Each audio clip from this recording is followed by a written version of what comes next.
આમાં ઘણાને તમે આગળ જાઓ ને કણાની જેમ ખટકતા હોય ત્યારે નાજીરની ગઝલ મને યાદ આવે. તમે તમારા પૈસા આગળ જાતા હોય, તમે તમારા પૈસાનો બંગલા બનાવો તોય ખહુરિયા ખૂણામાં બેઠ બેઠા ઈર્ષા કરતા હોય યાર. ત્યારે નાજીર કહે છે કે કોઈને આગ લાગુ છું તો કોઈને નૂર લાગુ છું, ખરેખર તો હાવ ખાલી છું યાર છતાં ભરપૂર લાગુ છું. ખરેખર હાવ ખાલી છું છતાં ભરપૂર લાગુ છું.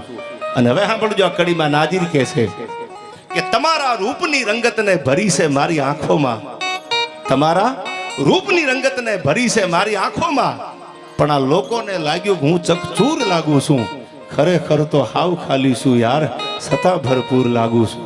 છેલ્લી કડી નાજીરે બહુ સારી કીધી કે કસોટી પર તો નાજીર શું ખાલી કાચનો કટકો. દુનિયામાં કોઈ પારખ્યાને કોઈ કસોટી કરે ને તો હું ક્યાં હીરો હતો, હું તો ખાલી કટકો છું કાચનો, પણ તો દુનિયાને હીરો શું કામ દેખાવ છું. કસોટી પર નાજીર શું ખાલી કાચનો કટકો, પણ આ તો મારી મોગલની મહેરબાની છે એટલે કોઈ નૂર લાગુ છું યાર, ખરેખર તો હાવ ખાલી છું છતાં ભરપૂર